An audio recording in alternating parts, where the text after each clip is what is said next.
Alcohol and Gambling Subcommittee, which is being held today, the 5th of June 2024. I'm Councillor Dr David Willingham. I've been elected as Chair of the committee today. So just a few bits of housekeeping. The meeting is being live streamed to Cheltenham Borough Council's YouTube channel, and the recording of the meeting will be held for 4 years. Welcome to any members of the public watching on YouTube. Members of the public here, if you are here to make representations to the meeting, then you are consenting to the use of the sound and the video recordings for broadcasting and training purposes. Please also be aware that CCTV and audio recording is now operational in the public gallery, and the recordings of that will be held by the Council for 5 months. No fire alarm test is expected, so if the fire alarm does sound, then you should leave via the nearest fire exits, which are indicated by the doors with the green signs. If you've got a mobile phone or anything else electronic that beeps, please put it on silent to avoid disturbing the meeting. I will just go through some, I'll start with the apologies. So there's all three of us are here. We actually have, because we've recently had elections, we've got several new councillors who have joined the licensing committee who are here as observers for training. We'll do some introductions in a second. Declarations of interest. I think the only thing that we need to declare is that myself and Councillor Wheeler attended a site visit accompanied by the licensing team leader at 3 p.m. this afternoon. So I'll just go through and let everybody, or I'll do some introductions. So I have our Democratic Services team who are taking the minutes and running the webcast. Our legal officer, licensing team lead. I'm Councillor David Willingham, and then we have Councillor Sankey and Councillor Wheeler. We also have some officers in the room who are, again, using this for career development, something to watch, and to understand how we do this. So hopefully that's everything. I'll move on to the substantive item, which is an application for premises licence, which is Admiral at 218 High Street, Cheltenham. And I'll just go through the procedure for everyone. So because this is a regulatory item, members must be present and have heard the proceedings in their entirety in order to vote. The proceedings may be quite long, so if people do need an adjournment, then please indicate. The procedure will be as follows. So I will ask the licensing officer to introduce the report. Members can ask the licensing officer questions. The objectors can ask the officer questions, and then the applicant or their representative can ask the officer questions. We will invite the objectors to speak for up to 1 hour. I believe this was agreed with both sides beforehand, and then members will get the opportunity to ask objectors any questions. The applicant will then be invited to present their application and again be given 1 hour. Members can ask the applicant questions. If there's any, there isn't cross-examination in this, so if there are any matters arising, we will give the objectors an opportunity to sum up. We'll give the applicant the final right of reply. We will or we may adjourn the meeting at that point to formulate a decision notice, which will mean some of us leave the room, depending on who the majority is. I suspect it will be the councillors and the legal officer and the democracy officer who disappear elsewhere. We will return and the legal officer will read out the decision. So hopefully that's okay with everybody. Is that okay? Yes. Yes, sorry, I just wondered whether there was a concern. Is that okay with yes, yes. Right, with that, if I can hand over to the licensing team lead. Thank you, Chair. As has been mentioned already, this is an application for a premises licence for an adult gaming centre.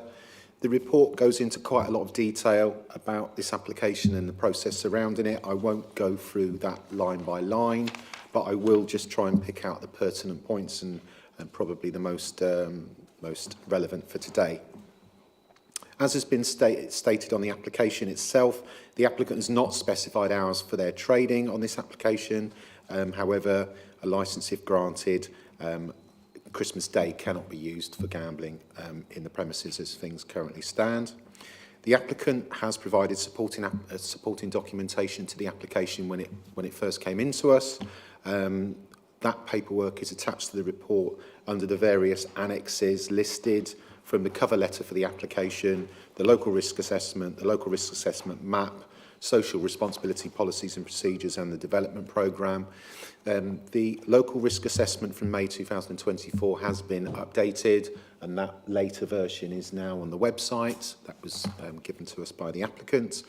In addition to that documentation, both the objectors and the applicant were given a deadline to provide any supporting documentation for their application, and I'm grateful for both parties for meeting that and providing that information. Obviously, as everyone will appreciate, there was quite a bit of documentation there. Our chair had to have a look through that just to check that it was going to be satisfactory for us to be referring to that. That documentation was then shared with the other party. For ease of reference, I have provided an electronic version, and I've also provided a paper copy for the applicant, and also for the representative for the Minster. This document looks like that. You should have that copy as well. I've left it for you at reception. Okay. One of my colleagues will go and grab a copy for you of that. Basically, this, as it says on the tin, this is the consolidated version of the documentation that was provided by the applicant and by the representative for the Minster. It is given to you as one document for ease of reference, and it has been manually referenced by page number, okay, in the top right-hand corner. It just obviously might help all parties when they're looking at paperwork or trying to reference things today. In determining this application, we must have consideration, absolute consideration, for the licensing objectives themselves, preventing gambling from being a source of crime and disorder, being associated with crime or disorder, or being used to support crime, ensuring that gambling is conducted in a fair and open way, and protecting children and vulnerable persons from being harmed or exploited by gambling. In making our decision, the subcommittee should aim to permit the use of premises for gambling insofar as it thinks it is, in accordance with any relevant code of practice from the Gambling Commission, in accordance with any relevant guidance issued by the Gambling Commission, reasonably consistent with the licensing objectives, and in accord with this authority's statement of licensing policy. All parties should note that slightly unique in terms of licensing wording that is used there, in terms of that the authority should aim to permit use of premises in line with those requirements. The application was subject to a 28-day consultation period, and that application was shared with responsible authorities. The list of responsible authorities is given in the report. We had no representations, relevant representations, from any of the responsible authorities. There were comments that were made by our environmental health team, and they were shared with the applicant for their information and for them to take advantage of if they so choose. However, that is not a relevant representation for the committee today and is not included in the bundle.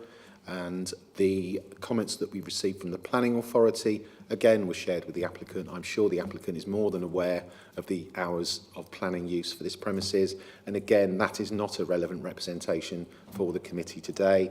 And as I'm sure the applicant is more than aware, they must comply with planning legislation and licensing legislation if they were to be granted a licence today. The report goes on to discuss the Gambling Commission guidance and licence conditions and codes of practice. I've tried to pull out into the report some of the most relevant elements of that, those two documents. One of the first of them being at 5.4 of the report, licensing authorities should make decisions on conditions on a case-by-case basis and in the context of principles of Section 153. They must aim to permit the use of premises for gambling and so should not attach conditions that limit their use except where it is necessary in accordance with the licensing objectives, the Commission's Code of Practice and this guidance, or in their own statement of licensing policy.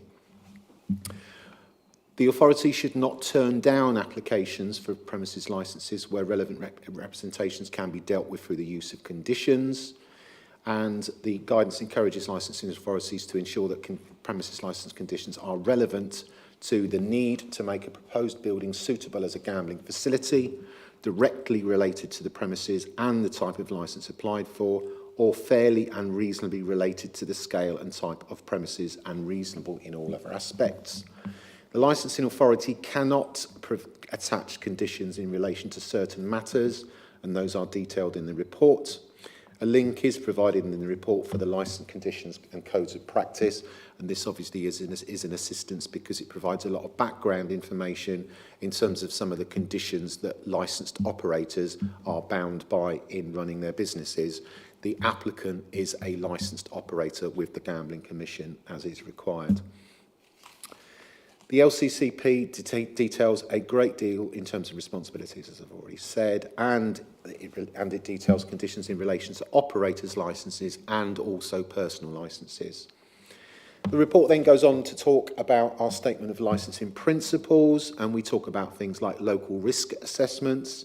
At 6.2 of the report, we mention an extract from the policy.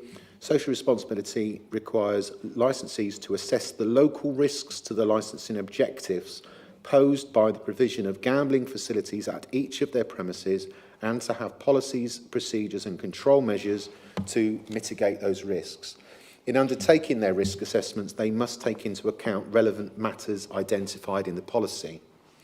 At 5.4 and 5.4 and 5.5, which is on the top of page 9 of the report, it goes on to discuss some of the things that the licensing authority should be considering, such as the demographics of the area in relation to vulnerable groups, and whether the premises is in an area subject to high levels of crime and adult disorder. The authority is then also expected to include, the authority also expects the local risk assessment to include other relevant information such as self-exclusion details, attempts to gamble by under 18s, ASB issues on incident logs, police reports and call-outs and similar. The statement also goes on to say that the licensing, it goes on to speak a little bit more at length about licensing objectives at 6.5 of the report. 1.19 from our statement of licensing policy, preventing gambling from being a source of crime and disorder. The authority is aware that the Commission will be undertaking a leading role in preventing gambling from being a source of crime. The Commission's guidance does not, however, envisage that licensing authorities should pay attention to the proposed location of gambling premises in terms of this licensing objective. Thus, where an area has known high levels of organised crime, the authority will consider carefully whether gambling premises are suitably located there and whether conditions may be suitable, such as the provision of door supervisors. The authority is aware of the difference between disorder and nuisance and will consider factors as to whether the police assistance was required.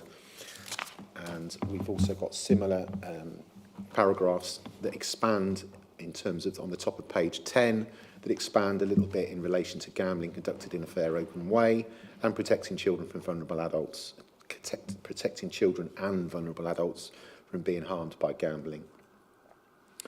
There is also some assistance at 6.6 of the report about the potential attachment of conditions, such as any conditions should be relevant to the need for the proposed building to be suitable as a gambling facility, and I've already repeated some of those aspects, but reasonable in all other aspects. There is some commentary on page 10 and 11 in some detail about conditions if members are minded to be considering the attachment of conditions. As I've mentioned already, we have no relevant representations from responsible authorities.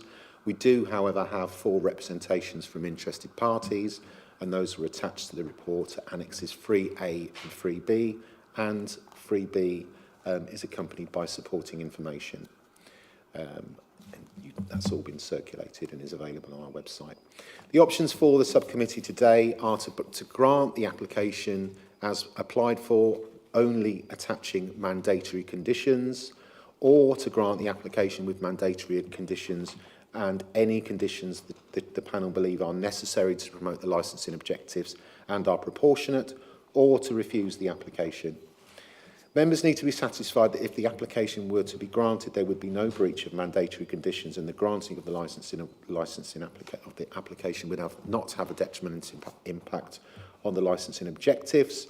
And if members are minded to attach conditions, they must consider section 6.6 and 7 of this report, along with those other sections that I've been referring to, along with all relevant elements of the Gambling Commission and LCCP, along with our statement of licensing policy. Obviously, the Council is bound by the public sector equality duty in terms of any decision that it makes, but one must remember that a lot of the elements of the Gambling Act are enshrined in primary legislation and should not necessarily be overridden by any consideration of the public sector equality duty without very, very strong and robust reasons for doing so. Just to complete, I've mentioned the other documentation that's been circulated, and at Annex 4 of the report, it does summarise the mandatory conditions that would be attached to the grant of an application of this type. There is reference under the Gambling Act to default conditions for certain types of premises licence application. However, there are none in terms of AGC applications.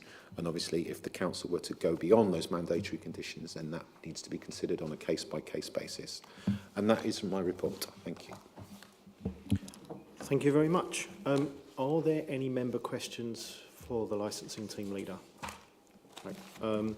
So I've just got a couple, just really for the record. So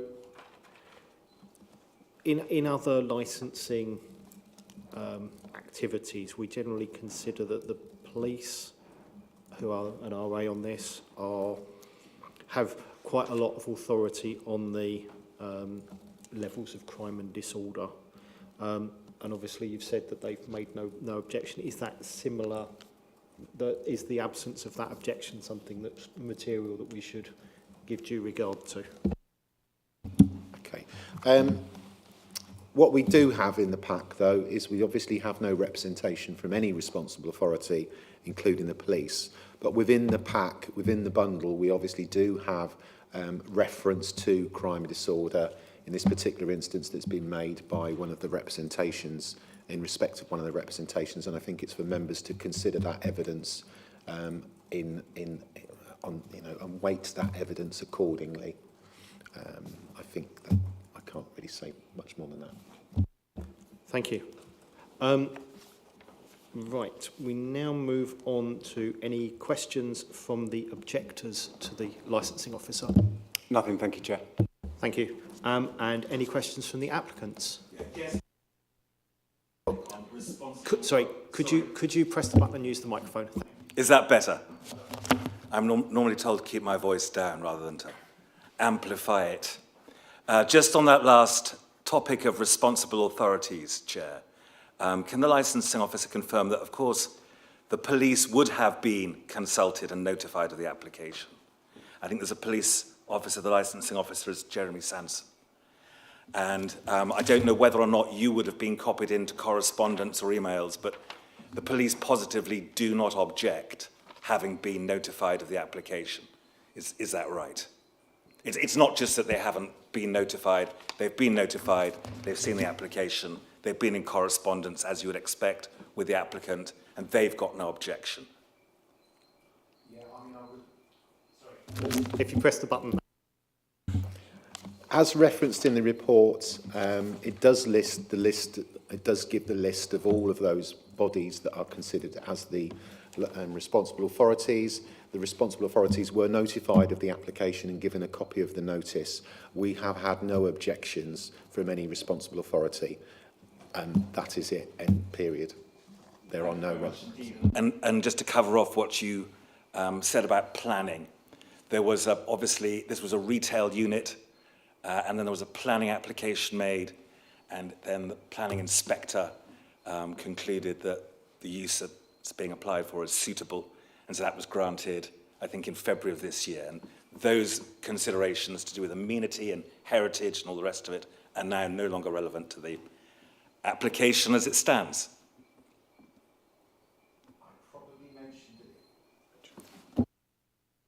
I probably mentioned it a few times when I was going through my report, the specific licensing objectives that the committee must consider today. They cannot go beyond the consideration of those licensing objectives, and they certainly cannot consider planning matters. Just to remind members that this is licensing, and I know some of you have or are on planning committee. This is totally separate. And I'm sure you know that from the training you're all experienced. So yes. Right, with that, if I ask the objectors if they would like to address the committee.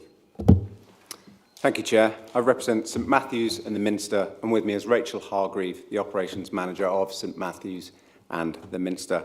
I'll cover the following points: the application and its offering, the location, conditions offered or the lack of them, and the Section 153 aim to permit. We seek the refusal of the granting of the application today. The application and the offering. As you're aware, this is an application for an adult gaming centre.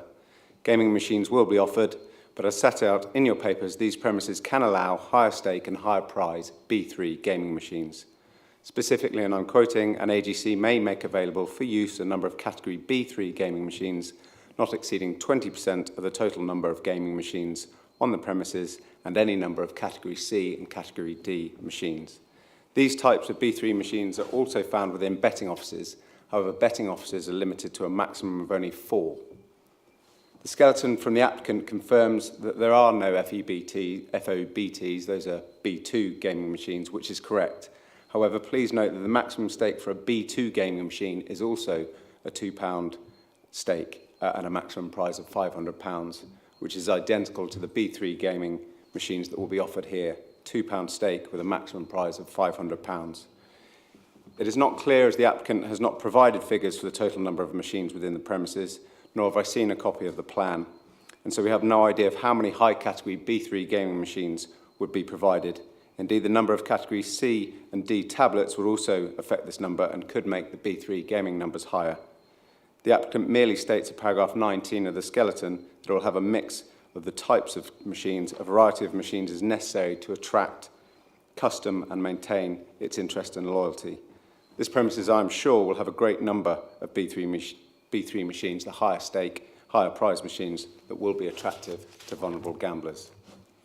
Planning, I am fully aware that planning shouldn't be considered today, but just to touch on it, we're aware, and I'm sure the applicant will confirm, that the planning permission was originally refused by Cheltenham Council before being granted on appeal by the planning inspector in March this year. It should be noted that their original application was for 24 hours, and indeed planning was granted by the inspector on appeal with the hours that they are now seeking to trade, Monday to Saturday 09 to midnight and Sunday 1000 to 2200 hours. So this should give the committee comfort that they do have the power to refuse this application should they wish, as the planning committee have done so. In terms then of looking at the opening hours, although planning hours for the premises to be open until midnight, should this application be granted as it currently stands, you will be granting a 24-hour licence in terms of gambling.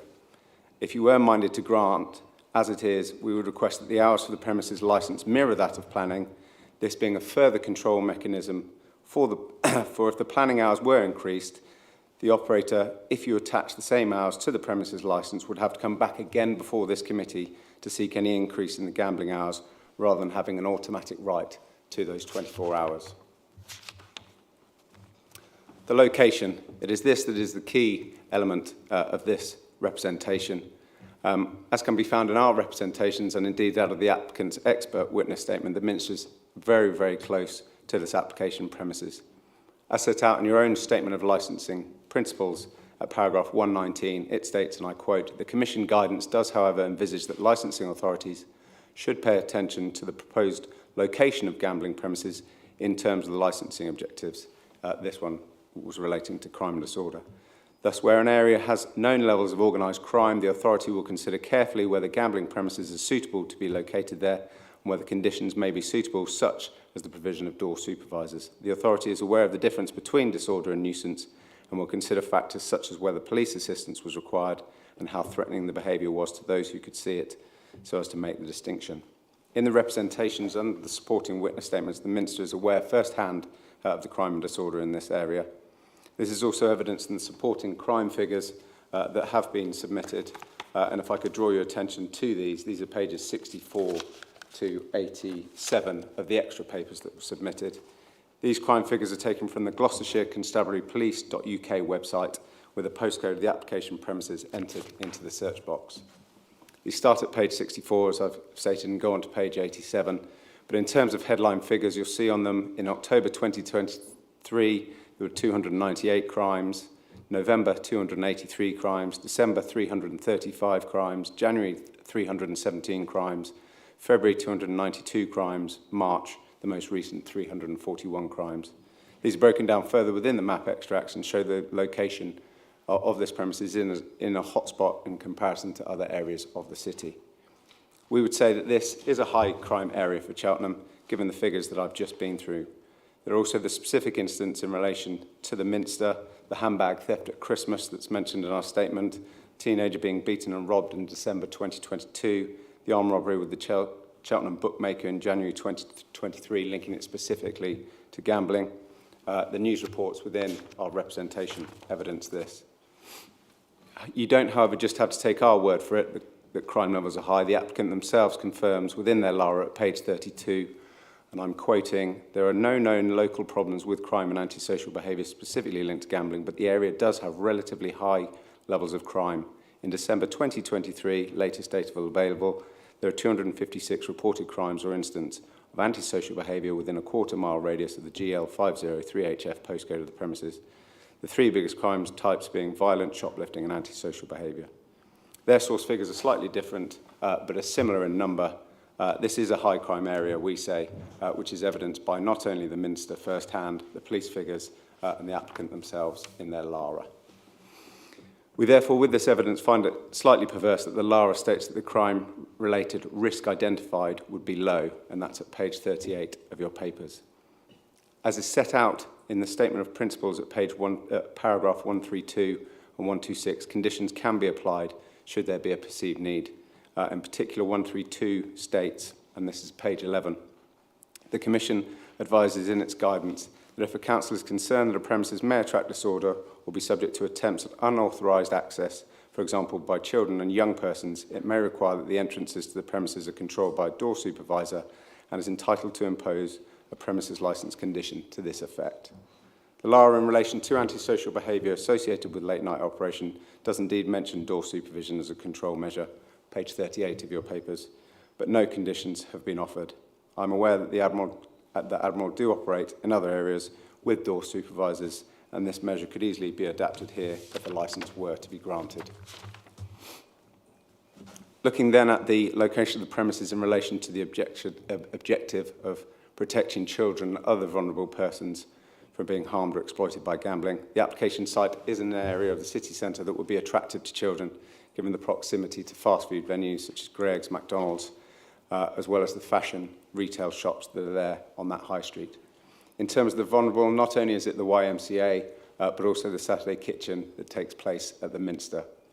We're aware that the betting shop just up the road, the Betfred, closes at 2300, and so vulnerable gamblers might migrate to the premises to utilise higher stake gaming machines that would be offered if a midnight opening was allowed.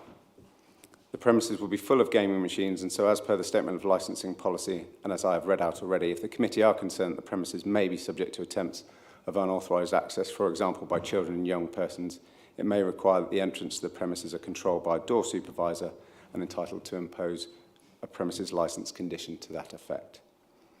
The issue also raises concerns in relation to staffing numbers.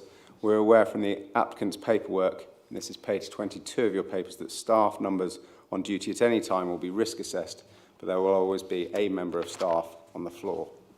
This seems a very grey area and could lead to single staffing. How, therefore, the question is, if there is a crime, antisocial behaviour or children trying to get into premises, will gamblers be monitored if there is only one member of staff and they're called away to deal with those incidents?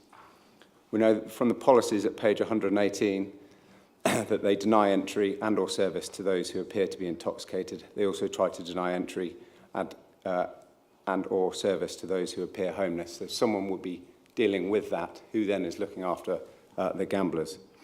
If granted, there would be a need, therefore, we say, for door supervision or at least double staffing on the floor at all times as a condition. In terms of conditions, I am surprised, given the high crime rates and the city centre location, that none have been offered in this application. Again, I am aware that Admiral premises licence do have conditions on them, and indeed the applicant will no doubt confirm the same. If you were to grant, so that you could be certain that the elements that are covered within the letter supporting the application are placed on the premises, I would point out the key ones. So if I could please just turn you up to pages 22, 23 and 24 of the bundle. So this is the supporting letter that went in with the application stating what would be in place. So just the key ones, we would say condition 1C in relation to a maglock. 1D, again, I discussed the minimum members of staffing. That should be 2 on the floor and door supervision. F, that BetWatch or a local equivalent be joined. 1G, that there be adequate lighting inside and out. J, staff do have monitors in the hold-up system for their own protection. Then moving on to page 23, 3D, that there be challenge 25. 3E, a refusal book be maintained. 3F, and this is now over the page to page 24, that staff be trained in relation to social responsibility, customer interaction and records kept. And then H, that there be trigger indicators such as I-beam. Most importantly, with the crime stats that there are in the location that this is in the city centre, it's the manning and the door supervision that would be key. It was contained in the skeleton in terms of section 153 and the aim to permit. It is agreed that there is an aim to permit. However, if this argument was taken to its natural conclusion, there would be no need to have this hearing at all. We say that due to the specific location of this premises, the issues that there are, this is exactly why there is this hearing process. The GC guidance to licensing authorities at 1.26 states, the aim to permit provides wide scope for licensing authorities to impose conditions on a premises licence, reject, review or revoke premises licences where there is an inherent conflict with the relevant codes of practice, commission guidance, licensing objectives, or the licensing authority's own statement of policy. As is stated in our letter at page 145 of the bundle, Admiral have had gambling applications refused previously. This again is confirmed in the applicant's skeleton. Indeed, your own planning committee refused the planning application for this operation. We therefore would request that the committee refuse this application, but if minded to grant, conditions on hours and the conditions that we've just been through applied. Chair, those are my submissions for now. I do have a summary, but I'll wait until later for that.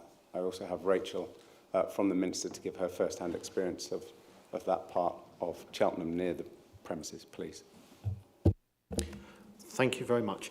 Can I ask you, because I was struggling to find it, can I ask you to read out the condition list that you were requesting, or has that already been picked up by the officers? I just want to make sure that we're all on the same... I've got it as the supporting letter. I have it as page 22 of my paperwork. So Yeah, pages 22. it was just to get a list of the numbers that you've got so that I can get them all down. I was a bit too slow to catch them all. Sorry, apologies.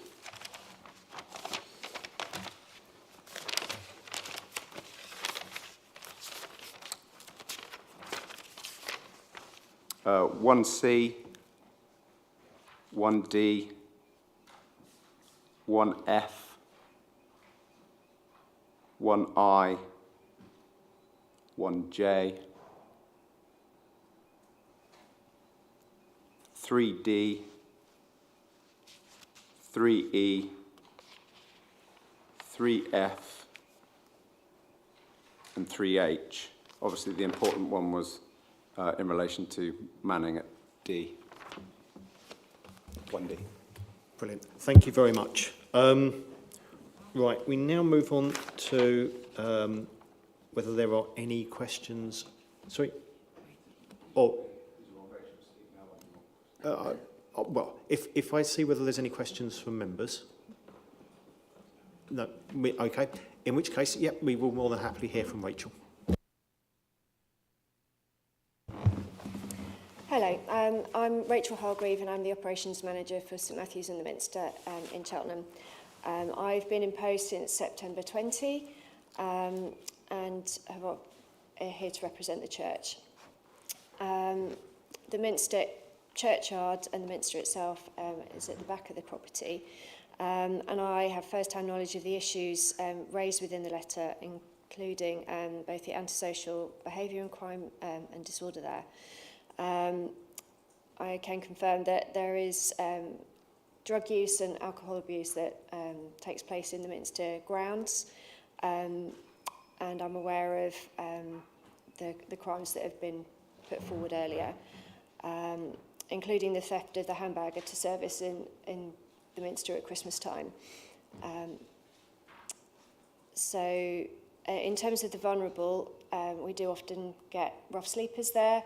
There are occasionally small fires set. There's been a couple recently, one in the last month or so, and one about a year ago. There tends to be more people that congregate in the Minster on the north side of the Minster, so it's the back of the premises. Even this afternoon, I witnessed some adults drinking and some young people smoking marijuana in the grounds, which isn't unusual for a sunny day or, in fact, any day. In terms of the vulnerable, we do whatever we can do to support people who come into the Minster, whether that's just by being a friendly ear or coming in to shelter, that kind of thing. And yeah, we do a Saturday kitchen, providing hot food for vulnerable people every Saturday.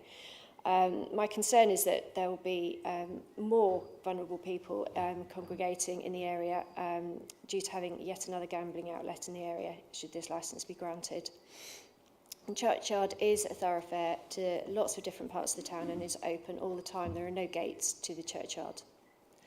The proposed gambling, the late proposed gambling hours would just further exacerbate that.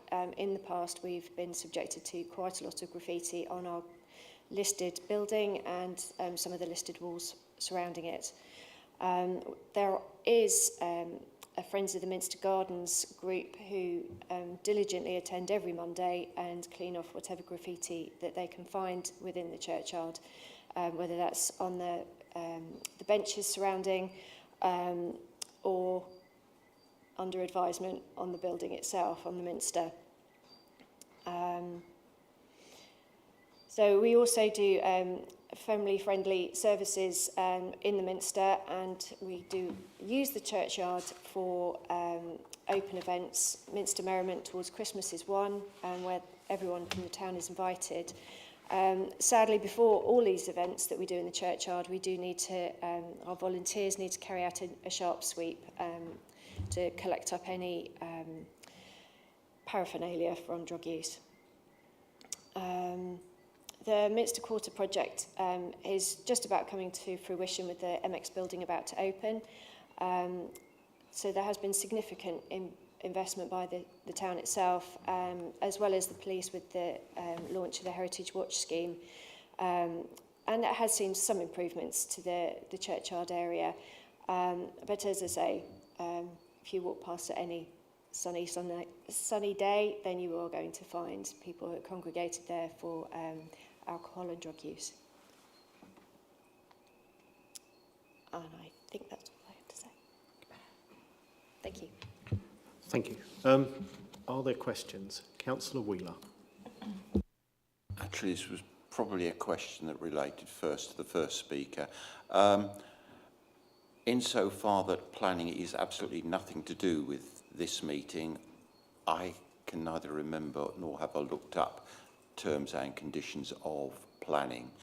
But if there is a planning hours of operation, then whatever we decide tonight will be totally irrelevant if our planning, if the planning say it's 9 to 5, then opening hours will be 9 to 5, even if we do give 24-hour, and I think I'm correct in that. And Sorry.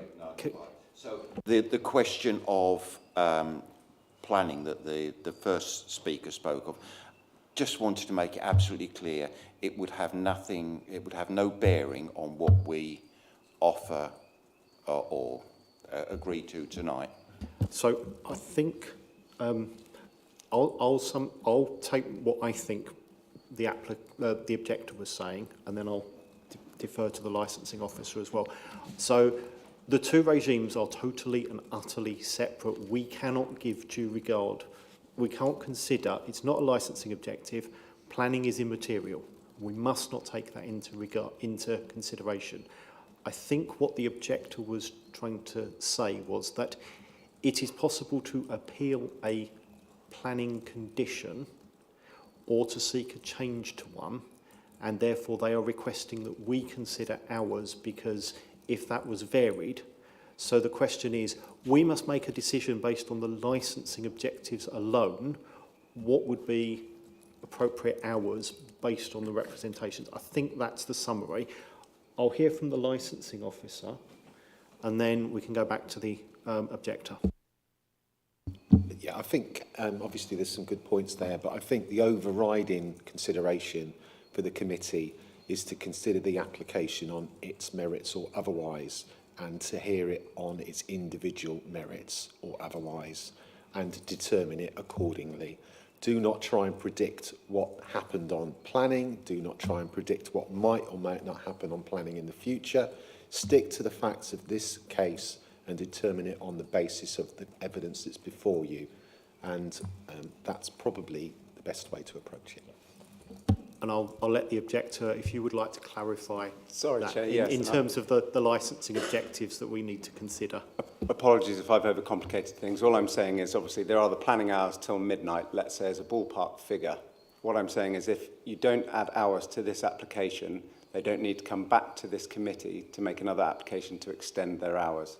So, for example, if you grant 24 hours today, all they'd need to do would put in a new application after 6 months trading to extend their planning hours, and then they could automatically open the shop to those hours, because as you quite rightly said, you have to stick to whichever are the most onerous. So I'm saying if you mirror the planning hours today, they then at least have to come back to the committee again to assess the vulnerable crime and disorder and those elements before having an automatic right to operate those hours. That's all I was trying to say, Chair. Thank you. Could you, just for the notes and the record, could you clarify what those hours are? Because I haven't looked at the... I'll be honest, I haven't... If I've looked at it, I don't know what the hours are. I'll be corrected, but Monday to Saturday, 09 to midnight, and Sunday, 10 a.m. to 10 p.m, I believe.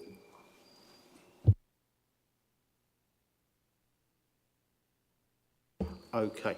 Are there any further questions from... for the objector from the committee? Okay, so my just running through on this,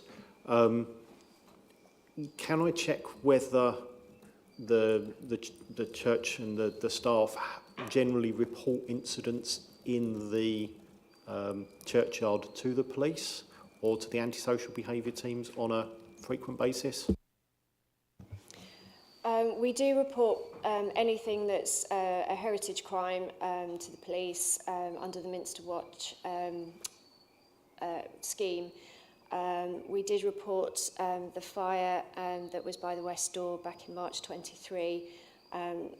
nothing came of it. But it tends to be the bigger things that we do report. If there's just a bit of antisocial behaviour, it tends not to be reported at this time. Okay, I was just trying to understand, obviously we've had no representation from the police, and that if the crimes are reported, then obviously the police are aware of some of those issues. So just trying to clarify that. So thank you very much. I'll just check there's no other questions from committee. Right, if we now move on to, where are we on here, to hear from the applicant, please. So I'll hand over to you. Chair, I wasn't going to jump in and say I've got some questions, and I'll just deal with the matters that I might have asked in my submission. So thank you very much indeed. As you know, I represent, as counsel, the applicant, Luxury Leisure, which trades nationally as Admiral AGC. It's got, I think, now 280 outlets. And with me and before you, and happy to answer questions, we've got behind me Elizabeth Speed, who is General Counsel, very experienced, a member of BACTA, Social Responsibility Committee, had a lot to do with GamCare, thinking about problem gambling, writing policy, and indeed in respect of AGC outlets. So she'll be happy to answer questions to do with that aspect of things. And to my left, there's James Sturgis. He is the Regional Operations Director. He's got, I think, about a quarter of the country within his ambit, and has taken the trouble to come and think about what's proposed here in terms of site setup and the rest of it. So he'll be happy to answer questions about the offer and to deal with matters, concerns about crime and disorder and safety and vulnerable persons. There's a witness statement from Mark Thompson. I'm afraid he can't be here. He's actually the Risk and Compliance Director of the company, but he's had to be elsewhere. So instead we've got Mr. Suggett, who is the National Security Manager and ex-police officer of seniority, very experienced in matters of crime and disorder.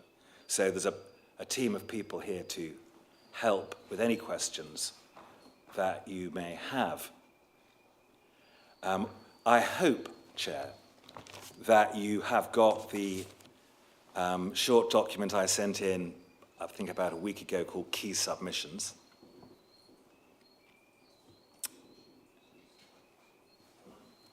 I will check that. I'm just trying to. Is that the witness statement? It's not a witness statement. It looks like this. It's rather like a skeleton argument. I know that the objectors have had a copy because I checked with Mr. Rees-Kane. He's got one. You know? So it's been circulated. Yeah, I'm just going to check that I've got it in front of me. It would help actually if people could have it to hand. I don't know if. We can make sure that we've all got it.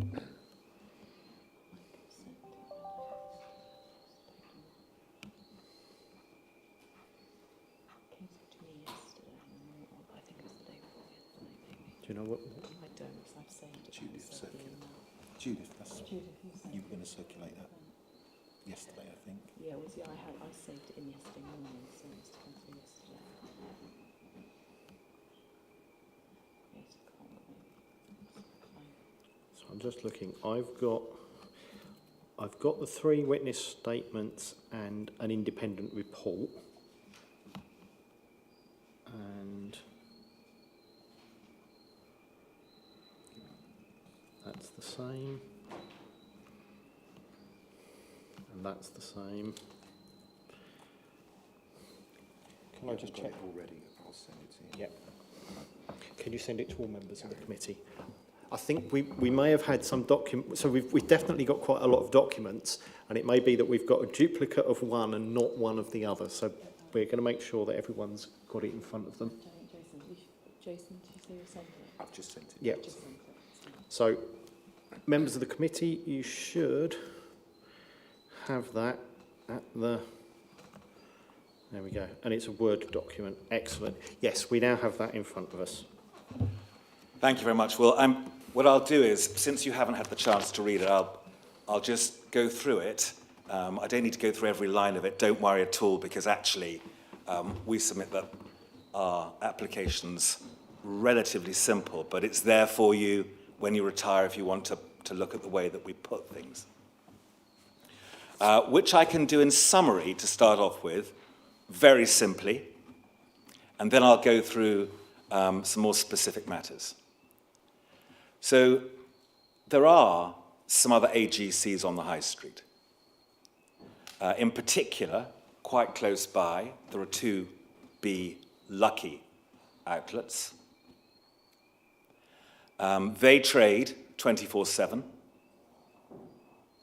They don't have conditions that we know of, certainly don't have door staff conditions as is being...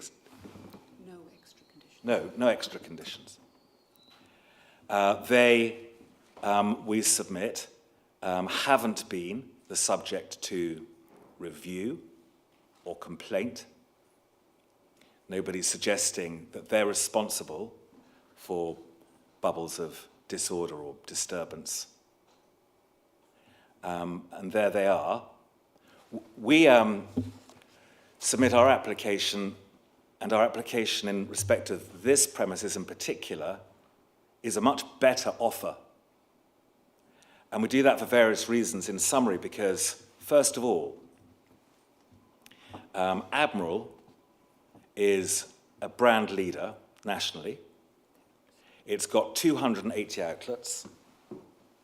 In all the time that it's been trading them, under the current legislation, there has never even been an application by anybody to review any of its premises, save alone that there has been a successful application which has led to some review or a condition being imposed. Nobody's even applied.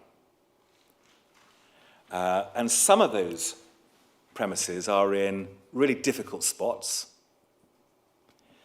In the centre of Manchester, in Piccadilly, by hostels, in King Street in Hammersmith by schools, and I think as was being suggested in respect of the refused application in Westminster, right by St Martin's Hostel, and in a crime hotspot, Bedford Street, there was an application which was refused initially, made there, but it was allowed on appeal by consent by Westminster, has been trading now for months, and there has been absolutely no problem at all, no complaint raised by residents, hostels, charities, or the police. So in terms of the kinds of operators in the national market, we stand, I respectfully submit, at the top.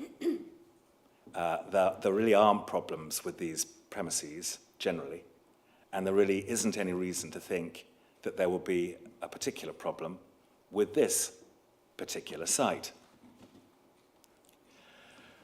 So planning permission was granted, and as has been very clearly said, it's a completely separate regime.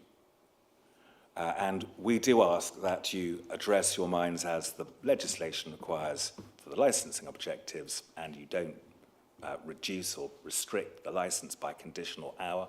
It's not common to do so. As I say, the Be Lucky premises have both got 24/7 usage. And the committee, I think, began the meeting by saying quite properly that it had a site visit at 3 o'clock, so we'll have well in mind what the premises are. They were a retail unit. They have been closed, and so redundant, and so tending to attract who knows what. There's a stain on the window, there's litter in the doorwell, because they're not premises in use. So they were a retail unit, but planning permission has been granted, and we respectfully submit far better that occupancy resumes. It's a single clean site, by which I mean it's not two buildings knocked into one. And the virtue of that is that there's just one entrance that the staff who operate it will be able to see who's coming in and to see who's playing where and what, and to spot anybody who's a problem. So it's a very good site indeed in terms of its shape and structure. And again, referencing competitors up the street, they're different. They're two buildings knocked into one. They've got double entrances. There are not clean lines of sight, and they're not so suitable at all. So we say it's a good operator, and it's a good site, and it's a site which would be far better if it was being put back to commercial use. There is, of course, a problem, as we recognise, with some degree of disorder and some degree of crime in the Minster Gardens to the rear, but it's not, we submit, right or fair to suppose that these premises will have any connection to that. The average age of a customer in an Admiral AGC is 40 or 50 years old, not youth. And again, unlike the Be Lucky and others offer, which have got a no under 18s policy, Admiral up and down the country has got a Challenge 25 policy, which is vigorously enforced by test purchases, by visits, by staff coming, senior managers coming, books being kept, logs being kept, and the like. So it polices that rule with exactitude. And as I say, there's therefore really no reason to think that people who are enjoying gaming after work or whenever it is in their 30s, 40s and 50s are going to have anything to do with any kind of disorder or crime or disturbance. It's just not right. So that's our application in a nutshell. I'll not go through the legal test because, if I may so say, it was set out and elucidated to you very clearly, but it is worth my reminding you, Chair, that there is this slightly unique turn of phrase within the Gambling Act, Section 1531, which does talk about, it does prescribe that a licensing authority should aim to permit the grant of these kinds of license. And what that really means is that it should do so unless there are reasons demonstrating that the licensing objectives won't be met. That's language I've taken from the Gambling Commission, its guidance to licensing authorities, paragraph 5.34.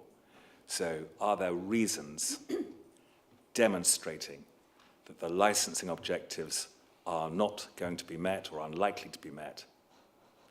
And what that really means is that to refuse an application like this, especially by a really reputable national operator with good policies and structures in place, there has to be some evidence demonstrating there's a problem and not just a residual concern. A concern isn't going to be enough to meet the test.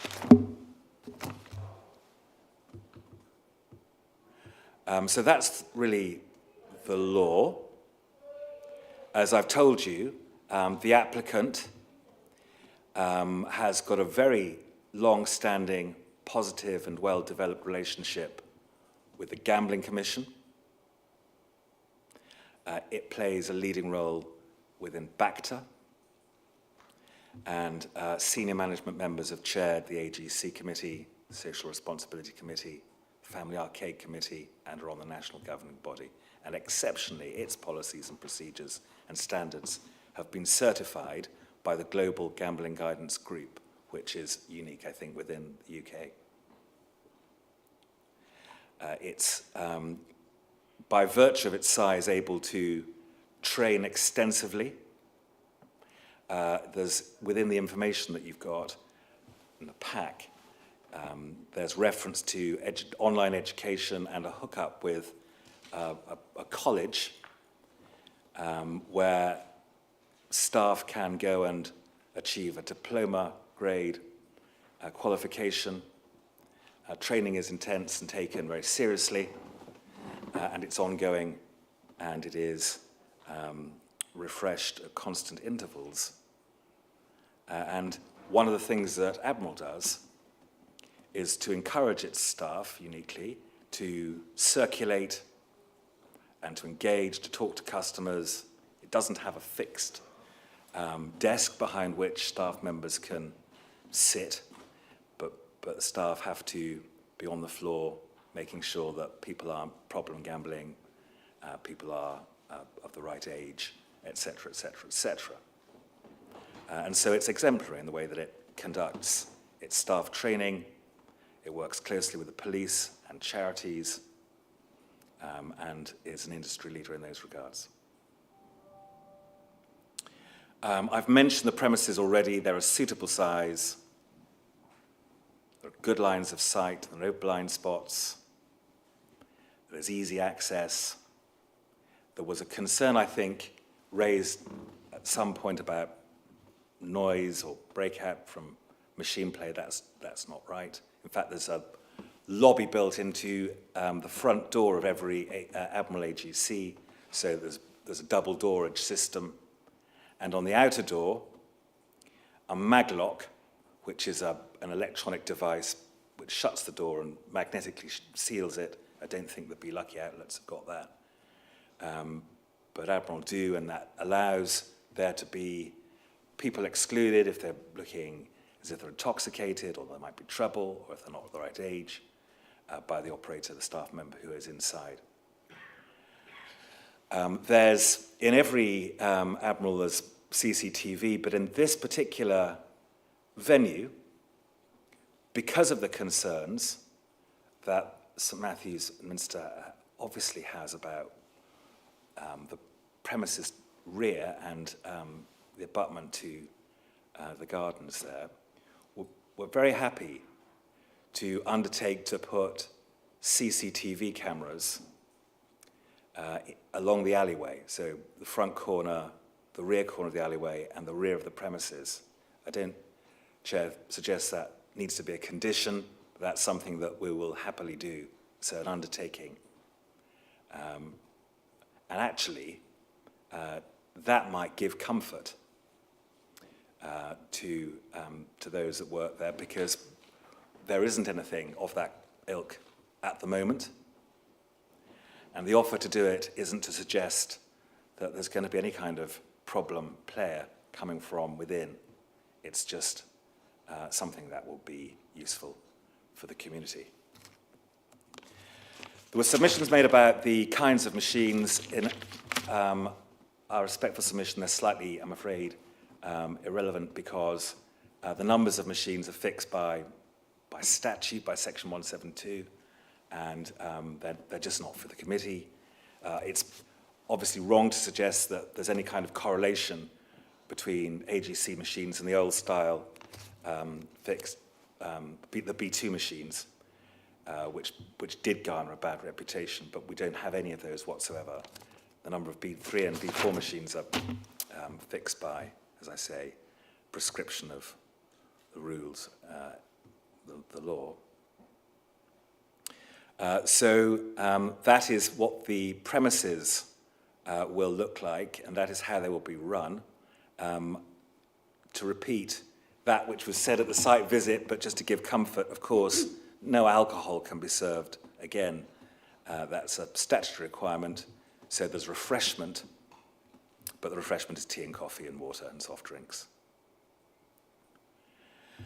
So therefore, we respectfully submit that the question is whether or not there's evidence to demonstrate that the licensing objectives will be undermined, Nobody, I think, is suggesting that the applicant won't conduct its business providing gambling in a fair and open way. And so it's really a question of crime and disorder and children and vulnerable people.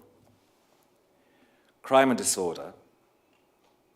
The police have engaged in a dialogue with us and don't have an objection. We submit it's an impressive outfit with a lot of thought given to the way that cash is dealt with, security for staff, the maglock, CCTV, and the rest of it. And as I say, that there are people here who will happily help the committee on the particulars of that. The real point to press, though, is that in our submission, it's just not right to connect those who are the typical customer of an Admiral AGC and the kinds of problems that I'm afraid have been found in the crime statistics in the Minster Yard. It's just a complete disconnect. Actually today, when we were at the site visit, for those who weren't there, there were some youths, but they were exactly the sort of people who would not be permitted to enter Admiral. They'd be too young and the wrong profile. So we don't see that there's any evidence to give rise to concerns about crime and disorder. And in respect of the protection of children and vulnerable persons, I reiterate that up and down the country there are AGC premises that trade under this brand, cheek by jowl with hostels, schools, and King Street. I think there are 3 schools, and there's never been any kind of complaint or problem. There just hasn't. Apart from anything else in respect of children, the frontage is designed so as not to attract them. The games inside are not the kinds of video games that kids like to play. They're just not. It's just not something that the company finds to be a problem whatsoever. And in respect of the vulnerable, does everything it can. So there are self-exclusion policies, the staff talking policies. There are all sorts of parts of the staff training that get the staff to spot somebody who might have a problem with gambling. We do ask for a 24/7 license. That's in keeping with licenses elsewhere. That's what most of the licenses are nationally for most AGCs. Very seldom are they restricted. Of course, there is the planning restriction in play. The objections that you have before you, respectfully, mostly talk about the possibility of antisocial behaviour rather than produce evidence. I don't know whether or not St Matthews and the Minster objected to the Be Lucky applications when they were made or have complained about them since. I know that was a question that you asked. The Brewery Quarter, it places its concerns before you as well, but we submit, these are very well run units. For instance, in respect of the Challenge 25 policy or those entering who are potentially under 18, it's automatically a gross misconduct offence for a staff member to have allowed that to happen, and it's vigorously policed and enforced by independent test purchasers and by senior staff managers checking up. So it set a very high bar. So we submit their ideal premises. They are not likely to be the hub or focus of any kind of disorder or disturbance, far from it. Experience elsewhere has proved that the operations that there are in crime hotspots don't have any connection with these AGC outlets. And so we ask that our application be granted as made. Those are our submissions, but we're happy to answer any questions that anybody has. Brilliant. Thank you very much. I'll let you press the microphone button. Right, are there any questions from members? Councillor Sankey. Thank you. I actually see this as quite an opportunity, actually. You've said about the CCTV that you would put that up, and I think that might be quite reassuring for everybody. And would you consider putting lighting in the alleyway as well? Yes, so the CCTV and automatic lighting as well, movement lighting. Motion sensitive lighting. Thank you. And also, is the CCTV, would it be monitored or would it just be checked if there's an incident? The answer is yes. It's 24-hour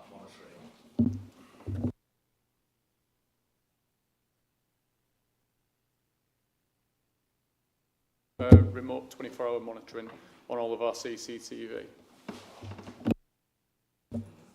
Thank you.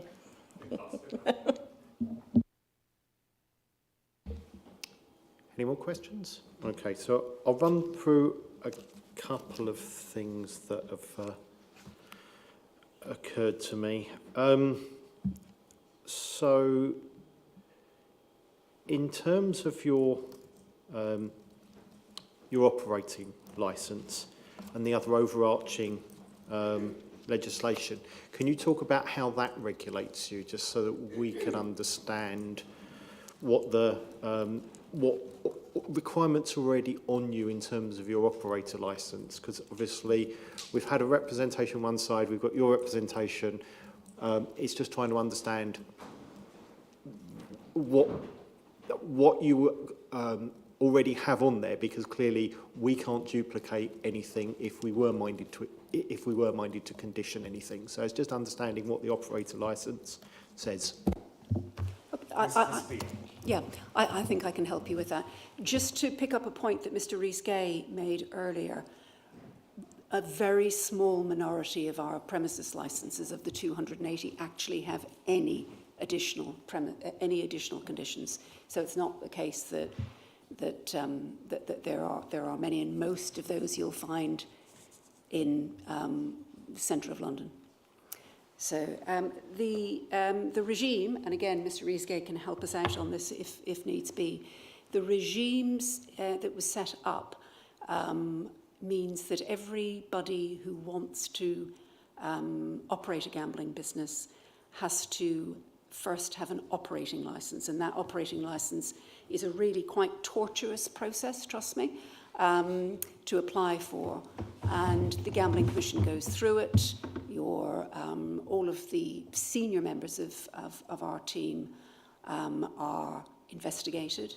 All of members of our team in particular, much more so than other operators, have individual personal management licenses. So, for example, James Sturgis in front of me, he has one.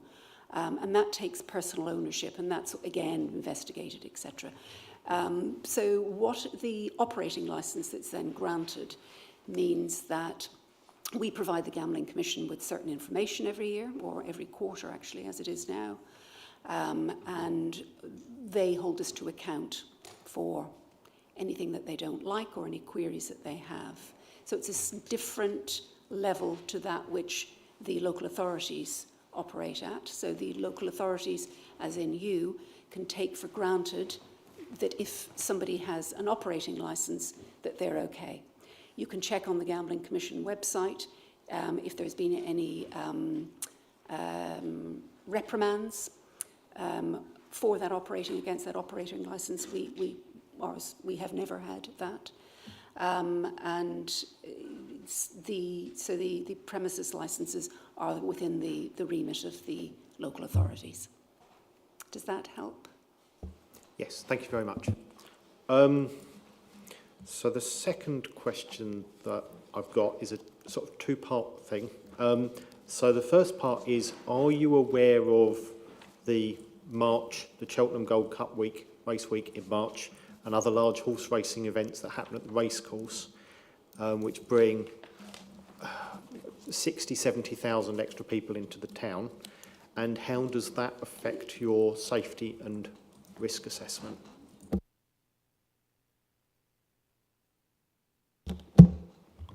Yeah, if I can sort of help you deal with that a little bit. Yes, obviously we are aware that the Cheltenham Festival takes place around about the 17th of March, week of. And also other race meetings will be held periodically throughout the calendar. We are quite proactive in terms of monitoring such things through our marketing department and obviously our security department.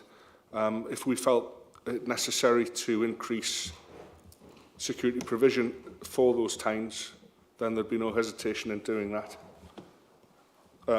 We're also subscribed to numerous BetWatch schemes and council bid schemes throughout the country. We would certainly look to enrol here if there was such a scheme here. So yes, we are alive to, you know, the ever-changing calendar, if you like, and would respond accordingly.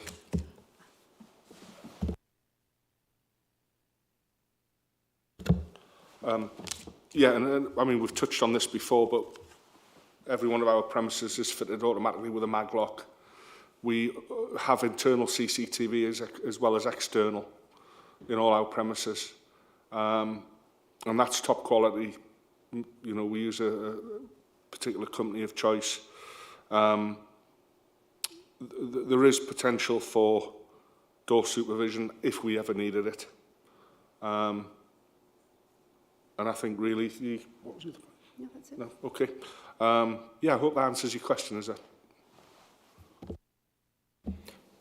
Thank you. I guess the final sort of thought on this is obviously the objectors have raised a list of conditions which, a list of items which they would like conditioned, which you say that you already do. And I'm just wondering whether, as a way forward, whether that would be something, whether there's any reason why, since you already do that, in furtherance of the licensing objectives, whether that wouldn't just be reasonable to put those on, since you're already doing them in furtherance of the licensing objectives. That might go quite some way to reassuring the objectors in a way that doesn't actually seem to be overly onerous or affect the business too much. So I'm just wondering why there would be any pushback to that, if there is.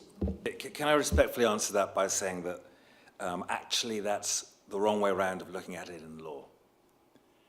So it's the other way around, really. Conditions are not to be imposed unless they're necessary.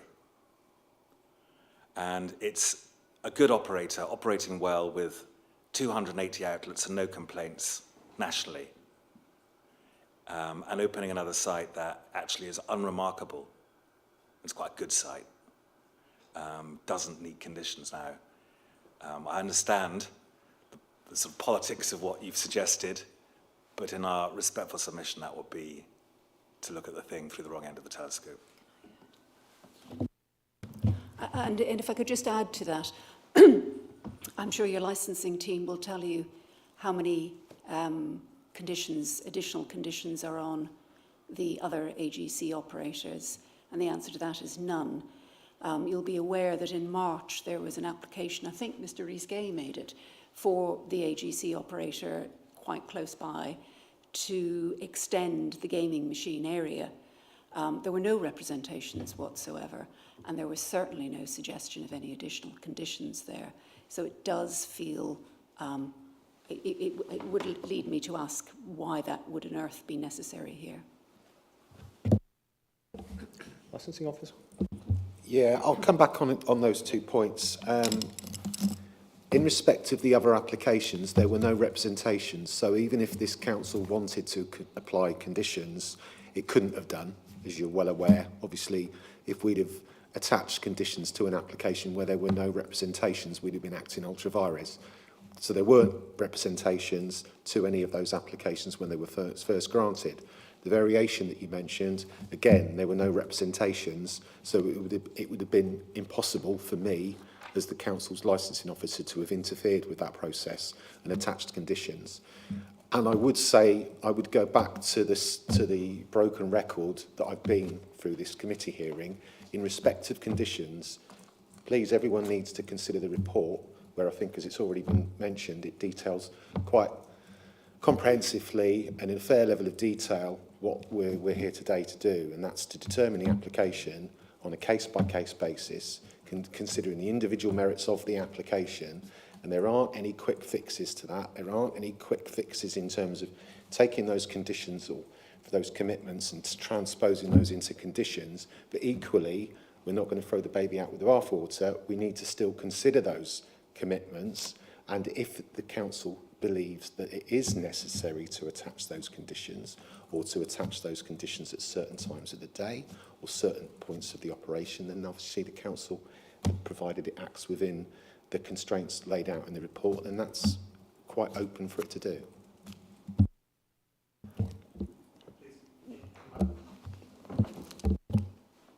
Thank you. Sorry, I didn't mean to suggest for a second that you ought to have applied something when there hadn't been any representations.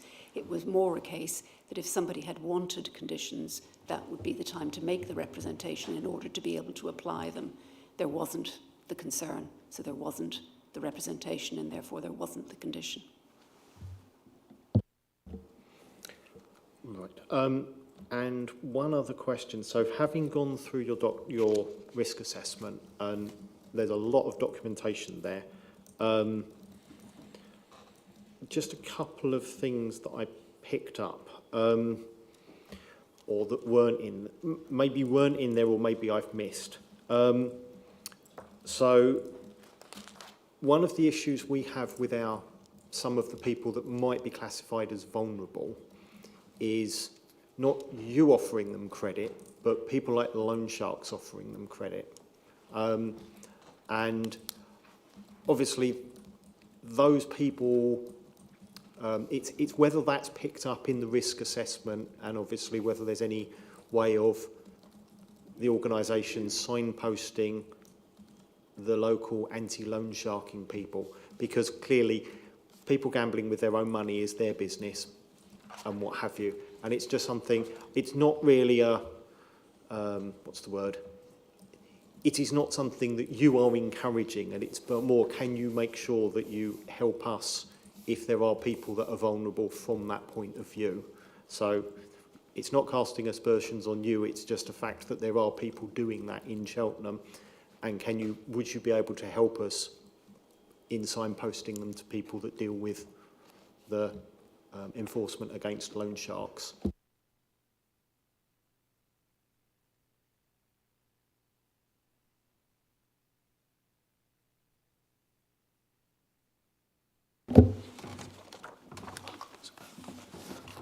Yes, there is reference in our risk assessment. I can't find it at the second on which page it's on, but there is reference to that. You know, we're obviously aware of the fact that there may be situations, as you're highlighting, where someone may offer someone some money to play.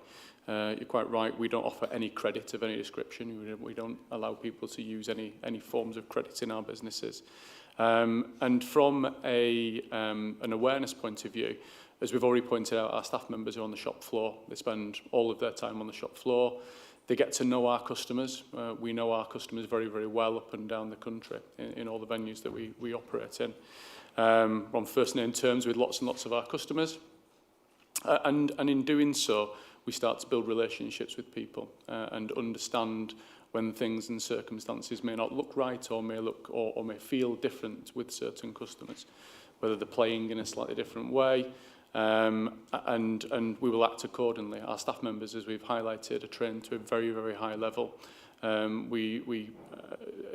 terms of bringing staff members into the business, there's many hours of training that are undertaken before even a staff member can step foot on our floor, if you like.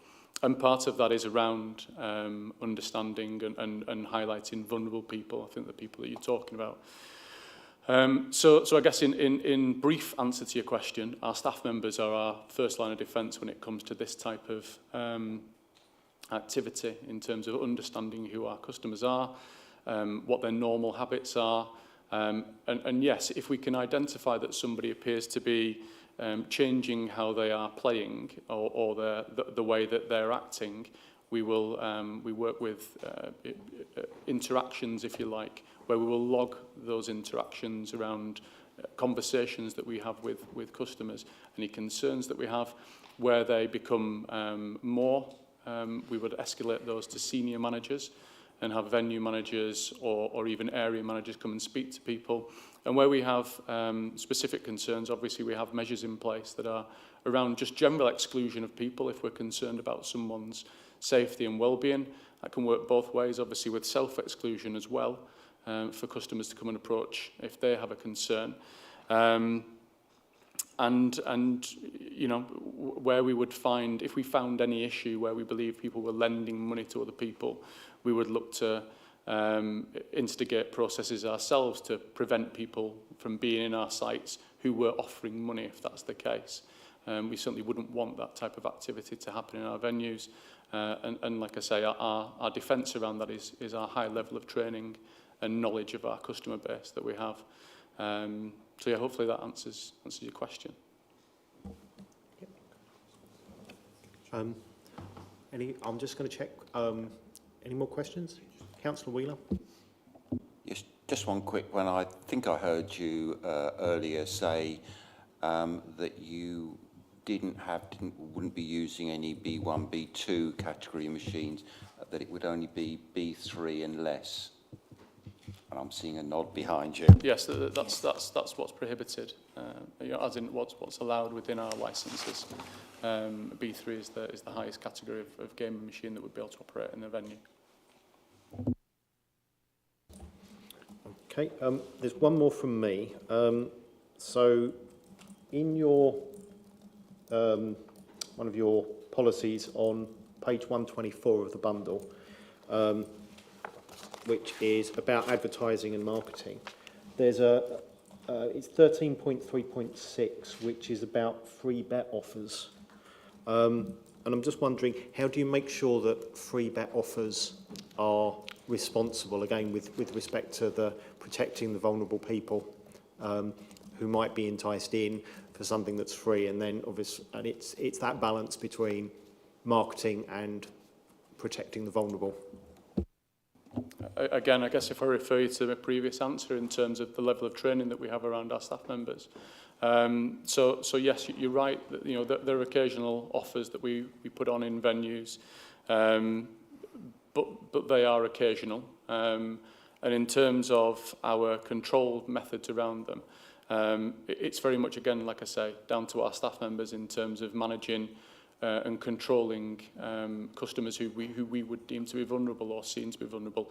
As I said, you know, there's multiple modules that our staff members go through, covering, you know, absolute every aspect of social responsibility, and understanding what a vulnerable person looks like, what are the changes in people. If we've got customers in our venues who we think their habits are changing, they're visiting more often, they're visiting for longer durations on their time periods while they're in the venues. So we have lots and lots of processes in place. And as we said, you know, our staff members don't sit behind counters like you might see in a betting shop. They're out, they're mingling with our customers. We absolutely want our staff members to be talking to customers on a very regular basis.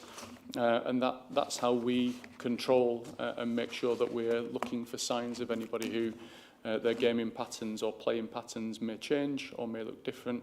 You know, that's down to personal appearance, even in some aspects, is whether people look different than they used to do when they came into our venues. But it's you know, it's infrequent that we have issues. You know, like I say, we offer self-exclusion, and where we think it's the right thing to do, we will personally exclude people from our venues. We don't want people who are problematic gamblers or vulnerable people in our premises. That's not the type of business that we operate. So yeah, hopefully that picks up what you're looking for. Thank you.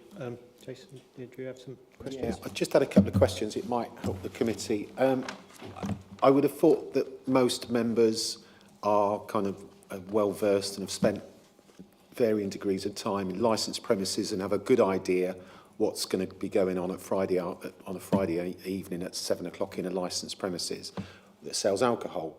Members might not have the same level of experience and awareness, I certainly don't, of what, outside of my work role, of what goes on in an AGC. These applications obviously hit the council very, very infrequently. I think it would be really helpful just to give members a little bit more of an idea in terms of the kind of general staffing of the premises, and also just to give an idea, if it's possible, in very general broad brushstrokes, of how the clientele dynamic will change during the course of the day into the evening. Because obviously you've got an application where you want to go into the evening, you want to go into the early hours. I think it's kind of invaluable for the members to just have an idea how that crowd, how that customer dynamic changes through that period. Thank you. Okay, so in terms of what you would expect to see in our venue, should we be granted, you know, so I think you said sort of Friday evening, 8 o'clock-ish or whatever it may be. You know, we see and we service a wide variety of customers. There's not one particular group of people who we can point to and say, you know, everybody who'll be in our venue is 21 and wearing a tracksuit. It's just not the case. We've got, I think as we already highlighted, an average age. We do a lot of surveying of our customers, so we have really good understanding about who they are, really.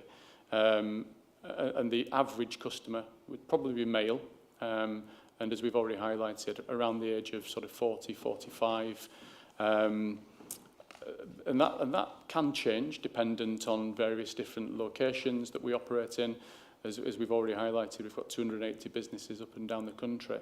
In central London and city centre locations, that age range may drop slightly and you know, look slightly different than it does in some of our other properties that we operate in.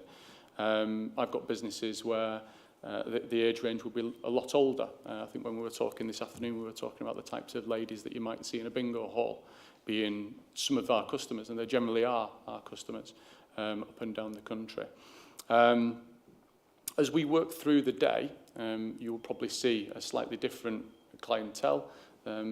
Predominantly during the day, we have a slightly older clientele and maybe more female throughout the early hours of the day. People who may be out doing their shopping and they call in for a little bit of leisure activity whilst they're out and about. As we get through the day, you'll potentially see shop workers, people who finish shifts coming in and playing in our venues. And as you get through the later hours of the day, we're there in lots of locations to service people who have been out and around working, whether that be taxi drivers, whether that be people working in bars, restaurants, whether that be people, I certainly know in certain places we have clusters of cleaners who've been working cleaning offices at 2 o'clock in the morning, and their leisure time is 3, 4, 5 o'clock in the morning.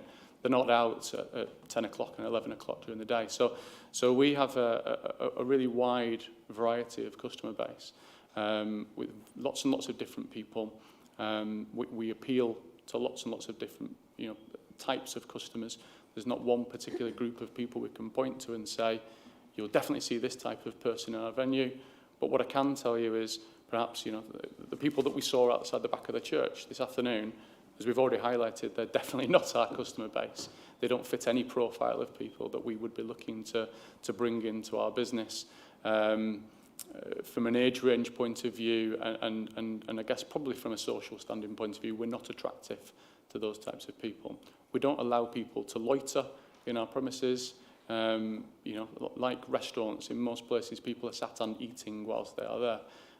It's similar in our businesses, or bars where people are sat. They're drinking, they're not just going sitting in a pub and not partaking in any of the activities. It's very similar in our properties. When you see people in our properties, they tend to be taking part in the activities that we've got in the venue. So yeah, we're not a place where people congregate who aren't taking part in you know, the services that we provide. We are, in many of the locations, a community hub for like-minded people who want to take part in the activities that we offer. We saw this massively throughout COVID when people were desperate to try and get back into our venues, because for the older clientele, We are one of their only touch points in terms of how they interact with other people and like-minded people. So, you know, we have a community aspect to what we do. We see ourselves very much as being an enhancer of high streets. We certainly don't see ourselves as being a detractor in any way.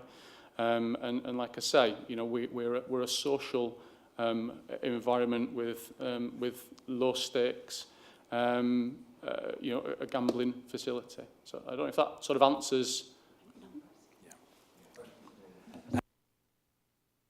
I think just to add into that, typical numbers within a premises are very low. So 5, 6, 7, maybe maxing out at 10, 12 at a time.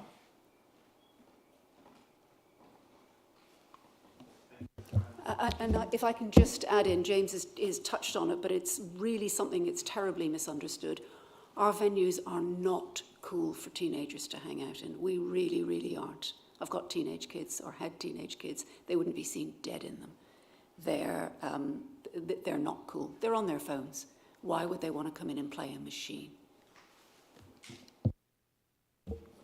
Thank you.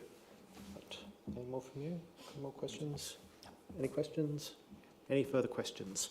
Okay, so what we will now do is give the objectors the opportunity to sum up, and then, as required, the applicant the final right of reply. So, objectors. Thank you, Chair. Sorry, just touching on 2 points first. In terms of CCTV and lighting that have been offered, these are obviously passive tools in relation to crime and disorder, youngsters or the vulnerable. The use of door staff and double staffing, we say, would be active tools should there be any issues. In terms then of the B3 and the discussion on gaming machines, in terms of the stakes and prizes, these are identical to the FOBTs that there was much in the press about. So if I could therefore touch back on the B3 higher stake, higher prize offering, you've heard that they are fixed by prescription, and this is indeed correct.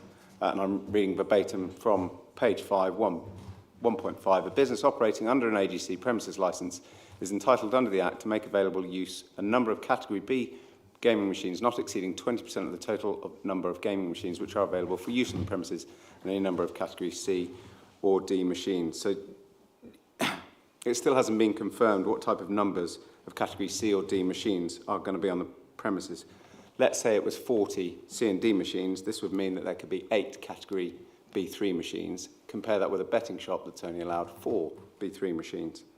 So it was just to make that point. If there were also racks of tablets and the like, that C and D number could go up and you can get even more higher stake, higher prize machines within the premises. By way of summary then, we invite you, the committee, to determine that you've been provided insufficient measures by the applicant in this specific location to satisfy the application is in accordance with the relevant guidance issued by the Gambling Commission, nor that the application is reasonably consistent with the licensing objectives of preventing gambling from being a source of crime and disorder or protecting children, other vulnerable persons. The premises, we say, will be filled with higher stake, higher prize B3 machines, attracting the vulnerable and those leaving the nearby bookmakers that close earlier. It is, as I've stated, the location that is key here, with the evidence in relation to crime, not only first-hand that you've heard from Rachel herself and the Minister's statements, but the supporting police crime figures and the acceptance themselves by the applicant in the LARA that is a high crime area. The evidence before you, therefore, is there. It is not a residual concern, and it simply can't be ignored. In addition, there is a concern in relation to the location, in relation to children and the vulnerable, and I reiterate again the Gambling Commission guidance to the licensing authorities at 1.26, and again, excuse me for reading verbatim, the aim to permit framework provides wide scope for licensing authorities to impose conditions on a premises licence, reject, review or revoke premises licence where there is an inherent conflict with the relevant codes of practice, relevant guidance issued by the Commission, the licensing objectives or the licensing authority's own statement of licensing policy. It's therefore on this basis that we would ask for the application to be refused today. However, should you feel the necessity to grant, then the premises licence should be conditioned accordingly. It should have its hours restricted to reflect those of the planning, so they'd have to come back in front of the committee should they want to extend them. Supervision is a huge point, as I've touched on, in terms of door staff and their manning levels. The the other conditions that I've been through and listed out should also be added to ensure that they operate in the manner that they have said they would within the application. Thank you, Chair. Thank you very much. Oh, can you turn off your microphone, please? Sorry. And now we move to the applicants to have your final right of reply. First of all, Chair, there seems to be some confusion about the machines. The fixed odds betting terminals B2s that were the cause of national concern were allowing stakes of £100. And that's not these. These are a maximum stake of £2. It's a completely different kind of machine. So that submission, I'm afraid, is in error. It's also not right that it's single staffing within the premises. It's always double staffed. There is, I'm afraid, simply no connection established between the episodes of crime recorded, however unpleasant, in the statistics that have been placed before you and the kind of customer profile that typically frequent Apple premises. So for those reasons, we submit there's no need for concern, really, and certainly no need for conditioning, and certainly no need for door supervisors or anything of that kind. It's a very well thought through application. There's a detailed risk assessment, and I didn't take you to the way that the evidence is put before you in the witness statements. But there are within the pack, if you care to look at them, 3 witness statements and an independent licensing experts consultants report from Mark Holton, who has gone to many of these venues around the country and is familiar with real problem hotspots, but this just isn't one of them.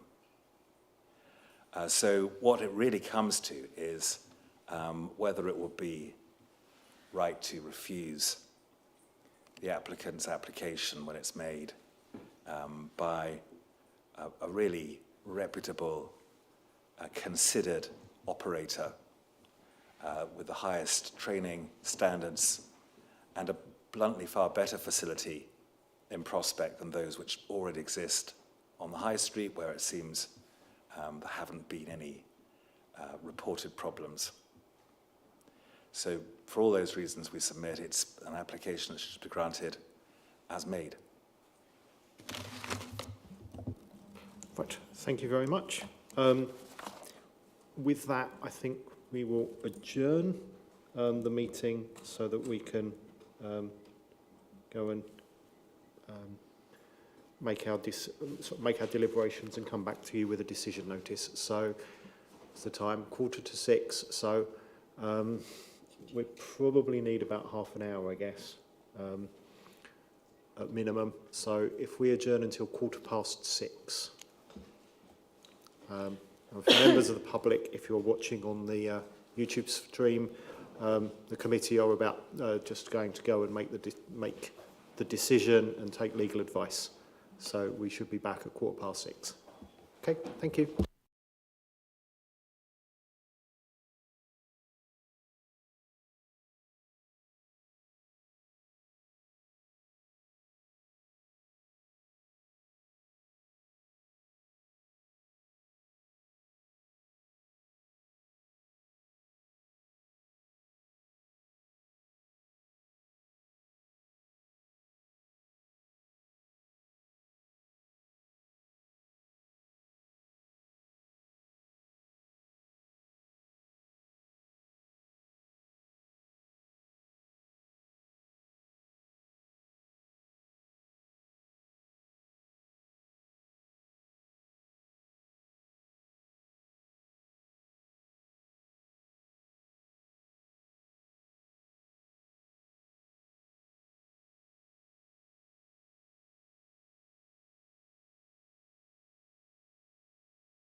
we'll just wait for the webcast to restart.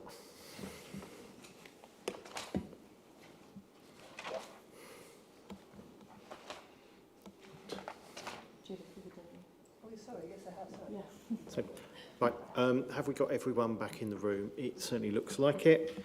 Okay, so we're a couple of minutes late.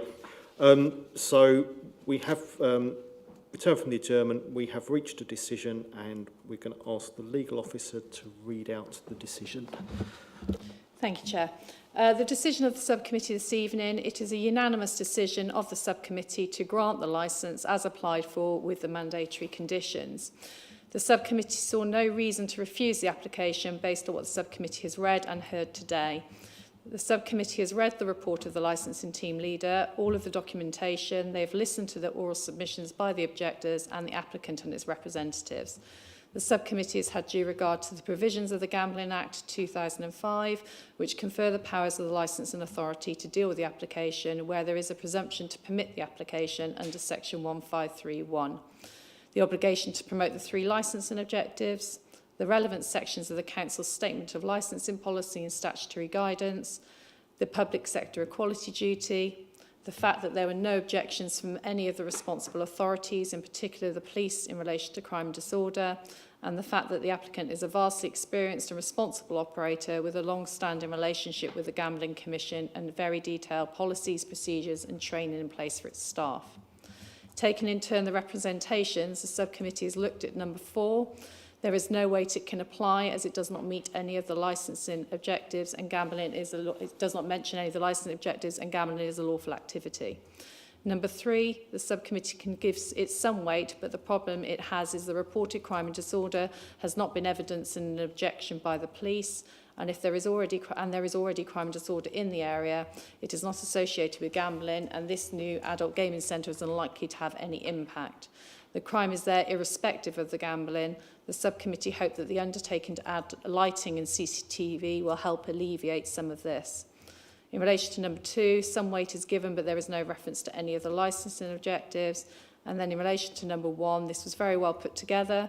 The subcommittee thank the Minister for taking the time to attend and put their objections over carefully and succinctly. However, crime already exists and has done for a long time, so it's not right to put this on the applicant. The Westminster was not relevant in this application and was overturned on appeal. The subcommittee are sympathetic to the concerns raised, but unfortunately there is a lack of evidence to put any conditions on the licence at this stage.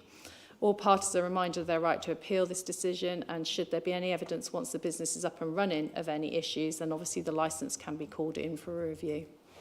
Thank you. Thank you very much. So, as you've heard, we've unanimously, that is a unanimous decision of the committee. We would encourage the applicant to work with the Minster and other businesses and with the Business Improvement District. Obviously, those aren't things that we can condition, but we think there's an opportunity that you may be able to actually work together to reduce the crime in that area and actually make it better for everybody. So thank you very much, all of you, for your time this evening. Thank you very much, Chair. Thank you. Moving on to the final bits of the agenda. Briefing notes, there are none. And item 6, any other items the Chairman determines to be urgent which require a decision. There are none. So by that clock, it's 6:20, and I'll declare the meeting closed. Thank you.